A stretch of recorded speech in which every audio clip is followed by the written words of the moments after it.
Ya, assalamualaikum warahmatullahi wabarakatuh.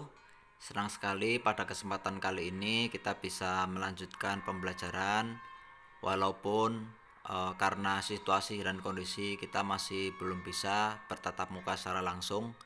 Namun Bapak harap kalian masih tetap semangat dalam mengikuti pembelajaran jarak jauh. Ya, langsung saja pada kesempatan kali ini kita akan lanjutkan pembahasan tentang iman kepada hari akhir. Lebih khususnya kita akan mempelajari bagaimana perjalanan hidup seorang manusia sampai datangnya hari kiamat ya. Perjalanan hidup manusia itu dimulai dari adanya sebuah alam di mana manusia itu belum bisa disebut sebagai manusia, karena di sana manusia masih dalam bentuk ruh, dan di situ juga dikenal dengan alam ruh. Setelah di alam ruh, manusia akan menuju ke alam rahim. Alam rahim ini bisa juga disebut sebagai alam transit ya, sebelum roh itu diembuskan ke dalam jasad manusia, itu melewati yang namanya alam rahim. Alam rahim itu berada di rahim ibu kalian ya. Jadi sebelum lahir ke dunia itu melewati sebuah alam yang namanya adalah alam rahim, dari alam ruh menuju ke alam dunia. Nah, berikutnya manusia akan hidup di alam dunia, dan di alam dunia ini manusia melewati masa sebelum dan sesudah akil balik. Sebelum akil balik, seperti pada gambar ini ada gambar anak-anak ya, sebelum akil balik ini dosa belum diperhitungkan. Setelah akil balik kemudian dia sudah tamyiz, maka amal kebaikan dan keburukan manusia akan mulai dihitung. Dan adanya amal kebaikan dan amal keburukan itu tidak lain dan tidak bukan adalah hakikat asli dari dunia, yaitu tempat di mana manusia akan melewati sebuah ujian dari Allah Subhanahu wa taala. Yang namanya ujian itu dimulai dari kita mulai bangun tidur hingga kita tertidur lagi, maka kita akan dihadapkan oleh ujian-ujian yang diberikan oleh Allah Subhanahu wa taala. Apabila pilihan-pilihan yang kita pilih itu adalah pilihan-pilihan yang salah, maka kita akan mendapatkan yang namanya dosa. Dan apabila pilihan-pilihan yang baik yang kita pilih, hal-hal yang terpuji yang kita lakukan, maka kita akan mendapatkan yang namanya pahala, dimana nanti kita akan jelaskan lebih lanjut apa sih manfaat atau gunanya dosa dan pahala itu bagi manusia itu sendiri. Ya, lanjut ya, setelah dirasa cukup mengikuti ujian dari Allah, maka manusia itu akan masuk ke dalam alam barzah atau alam kubur. Ada yang menyebutnya alam kubur. Alam kubur ini adalah setelah manusia hidup di dunia, kemudian dia melewati berbagai ujian yang diberikan oleh Allah, kemudian ujiannya sudah selesai atau ujiannya sudah dianggap cukup. Dan hidupnya manusia di dunia ini tidak tidak sama. Ada yang umurnya sampai panjang, ada yang umurnya mungkin tidak panjang, ada yang bahkan sampai umur 90-100 tahun masih hidup, ada yang baru dilahirkan masih bayi langsung meninggal juga ada. Nah, semuanya itu setelah orang-orang yang meninggal itu akan masuk ke dalam yang namanya alam barzah atau alam kubur, dimana di alam kubur ini orang-orang yang selama hidupnya, semasa hidupnya ini melakukan keburukan-keburukan, kejahatan-kejahatan dan maksiat dan sebagainya, di alam kubur ini sudah mulai mendapatkan azabnya atau yang dikenal dengan azab kubur atau siksa kubur. Ini berbeda dengan siksa di akhirat ya.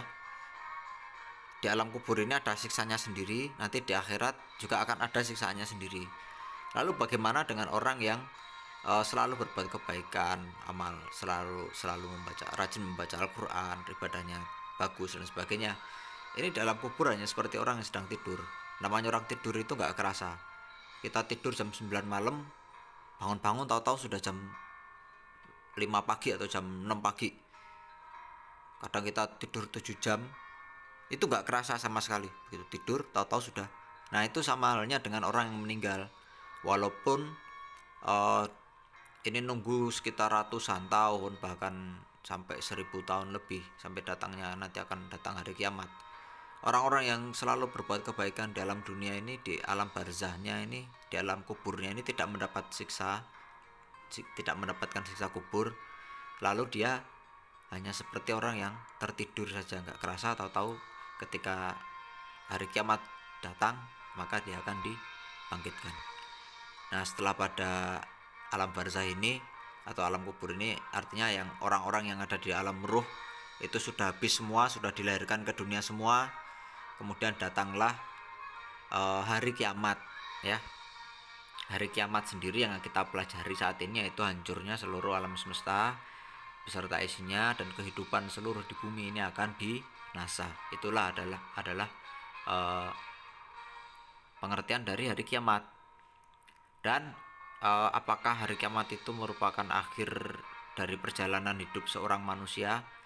Ya, bahkan bisa dibilang hari kiamat itu merupakan awalnya saja, karena akan ada kehidupan, yaitu hari-hari setelah datangnya hari kiamat itu sendiri.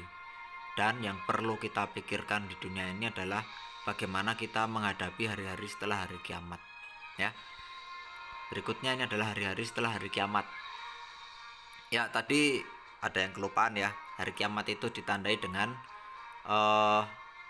ditiupnya sangkakala hari kiamat oleh malaikat Israfil. Nah, kemudian nanti setelah hari kiamat datang maka ada tiupan kebangkitan. Yang namanya tiupan kebangkitan itu malaikat Israfil akan meniup sangkakala sebagai tanda kehidupan akan dimulai kembali, dan manusia yang ada di alam barzah itu semuanya akan dibangkitkan dan akan dikumpulkan di sebuah tempat yang namanya padang mahsyar. Hari dimana dikumpulkannya manusia di padang mahsyar ini dikenal dengan yaumil mahsyar. Lalu apa saja atau gambaran apa saja yang terjadi di yaumil mahsyar ini? Digambarkan yaumil mahsyar itu tempat yang hamparan yang sangat luas, di mana seluruh manusia dari mulai Nabi Adam hingga manusia terakhir nanti, wallahu alam siapa yang hidup terakhir nanti di hari kiamat paling akhir, itu akan dibangkitkan dan akan dikumpulkan di sebuah tempat yang sangat luas, dan tempatnya itu sangatlah panas sekali. Digambarkan matahari itu bahkan hanya sejengkal dari kepala kita ini untuk menggambarkan betapa panasnya padang mahsyar. Hari itu dikenal dengan yaumul mahsyar. Nah, di yaumul mahsyar itu ngapain? Di sana akan ada yang namanya yaumul hisab. Yaumul hisab itu adalah hari perhitungan amal, di mana di hari itu setiap amal kebaikan dan keburukan manusia yang dilakukan selama di dunia tadi, yang Pak Imam jelaskan di awal tadi, bahwasanya dunia itu adalah cobaan, tempat untuk menguji manusia apakah dia melakukan banyak kebaikan atau keburukan. Ini semuanya di yaumul hisab ini akan dihitung. Hisab itu bahasa Arab yang artinya dihitung, bukan bahasa Indonesia yang artinya disedot ya. Dihisab itu artinya dihitung. Dihitung seberapa banyak amal kebaikannya, dihitung seberapa banyak amal keburukannya yang telah dilakukan di dunia setelah orang itu atau setelah seorang manusia itu melewati atau sampai pada usia akil balik, dan dia termasuk orang yang tamyiz atau mumayyiz, tidak gila ya. Orang yang gila itu tidak dihitung amal kebaikan dan amal keburukannya. Jadi kalau dari kecil sudah gila sampai dewasa masih gila sampai dia meninggal gila, itu tidak ada dosa sama sekali, tidak ada pahala sama sekali, dan otomatis tidak melewati hari perhitungan amal atau tidak dihitung karena nggak ada yang dihitung. Kalau orang, sama halnya dengan bayi yang meninggal dunia, namanya bayi, belum punya dosa, belum punya pahala, maka tidak melewati hisab, tidak dihitung. Apa yang mau dihitung, orang nggak ada, ya kan? Begitupun dengan anak-anak yang belum mencapai usia akil balik, dan anak-anak ataupun orang yang tidak tamyiz atau mumayyiz. Tamyiz atau mumayyiz itu adalah cerdas. Artinya kalau ada orang dia tidak gila tetapi dia tidak bisa membedakan baik dan buruk, atau kita menyebutkan bahasannya seperti orang yang autis atau yang idiot, itu tidak dianggap dosa, tidak dianggap pahala, tidak perhitungannya dosanya walaupun dia berbuat keburukan ataupun tidak pakai baju sekalipun itu tidak berdosa ya. Nah, setelah dihitung tadi berapa amal kebaikan, berapa amal keburukannya, itu akan ditimbang yang dimana ini harinya ini dikenal dengan Yaumul Mizan, akan ditimbang beratan mana, beratan pahalanya atau beratan dosanya. Dan timbangannya Allah ini jangan kalian berpikir wah kalau seimbang gimana antara dosa dan pahalanya, nggak ada manusia itu sampai seimbang banget, nggak ada ya. Karena timbangannya Allah ini digambarkan dosa yang bahkan sekecil atom, sekecil biji zarah itu akan dihitung. Nah, apalagi dosanya yang besar-besar, yang pahala yang besar, jangan takut untuk tidak dihitung. Semuanya pasti akan mendapatkan keadilan ya, karena Allah itu Maha Adil, pasti akan semuanya akan mendapatkan balasannya masing-masing. Bagi yang timbangan amal kebaikannya atau pahalanya itu lebih baik, lebih banyak, maka dia akan masuk ke surganya Allah Subhanahu wa taala. Insyaallah kita semua bisa masuk ke surganya Allah kelak kemudian hari ya. Amin. Namun bagi orang-orang yang amal pahalanya itu lebih sedikit atau lebih banyak dosanya, maka tempat kembalinya adalah di neraka. Na'udzubillahi min dzalik. Di neraka sendiri ada yang abadi selamanya di neraka, ada yang di neraka itu karena ada dosa yang harus dia bersihkan terlebih dahulu, yang nantinya ketika dosanya sudah bersih akan dimasukkan ke surga. Tetapi jangan dijadikan itu sebagai opsi ya, jangan dijadikan sebagai pilihan. Nggak apa-apalah dosa sedikit, yang penting nanti bisa dibersihin di neraka, setelah itu masuk surga. Jangan dijadikan sebagai opsi atau pilihan. Mau pilihlah yang baik-baik saja ya. Itu tadi perjalanan hidup manusia dari mulai di alam ruh sampai di surga dan neraka. Setelah surga dan neraka ini kehidupannya itu akan abadi, jadi tidak mengalami mati seperti di dunia ya, tidak mengalami sakit mati, semuanya adalah ujian, dan ujian itu adanya di dunia. Nah, adapun karena kita sedang membahas tentang hari kiamat, ada tanda-tanda kiamat besar ya. Jadi tanda-tanda kiamat besar itu ada tanda-tanda besar, ada tanda-tanda kecilnya. Tanda-tanda kecilnya seperti banyaknya ulama yang meninggal dunia, banyaknya anak yang durhaka kepada orang tuanya dan sebagainya. Dan tanda-tanda yang kita bahas pada kesempatan kali ini yaitu tanda-tanda besarnya ya, yang menunjukkan bahwa kiamat itu akan segera datang ya. Yang pertama adalah munculnya Dajjal. Dajjal ini adalah salah satu makhluknya Allah yang tugasnya itu adalah menyebarkan fitnah.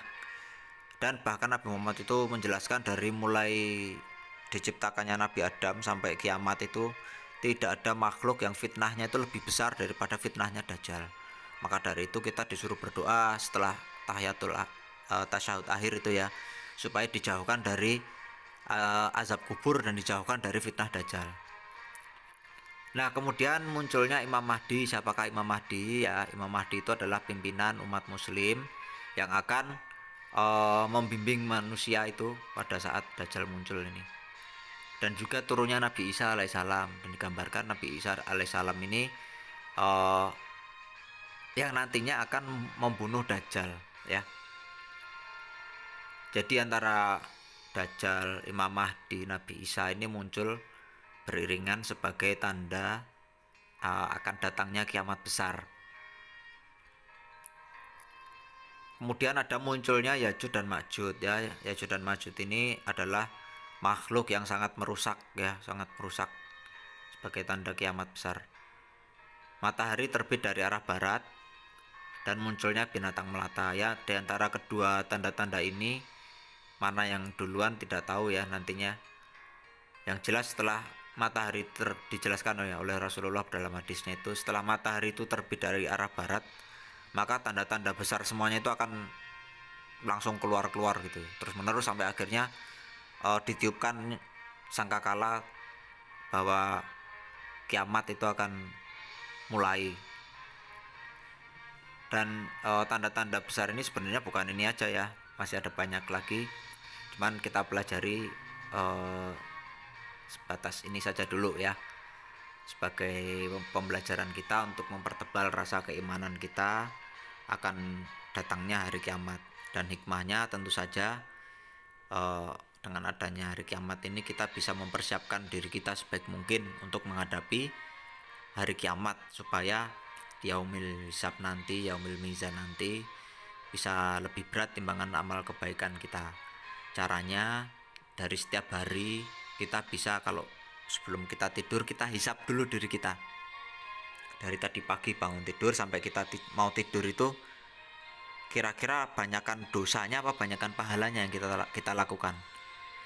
Apabila kita sering mencoba untuk menghisap diri kita, itu paling tidak kita tahu gambaran nanti di akhirat itu akan masuk surga, pemasuk neraka, ya. Dan menghitung amal kebaikan kita itu baik untuk mengingat-ingat sebagai wujud bahwa kita itu beriman kepada hari kiamat atau beriman kepada hari akhir. Ya, itu saja yang bisa Bapak sampaikan sedikit. Semoga bisa menambah wawasan dan mempertebal rasa keimanan kita, sehingga bisa mendorong kita untuk selalu melakukan perbuatan-perbuatan yang terpuji dan menjauhi perbuatan-perbuatan yang tercela. Kurang dan lebihnya mohon maaf. Bila taufik wal hidayah. Wassalamualaikum warahmatullahi wabarakatuh.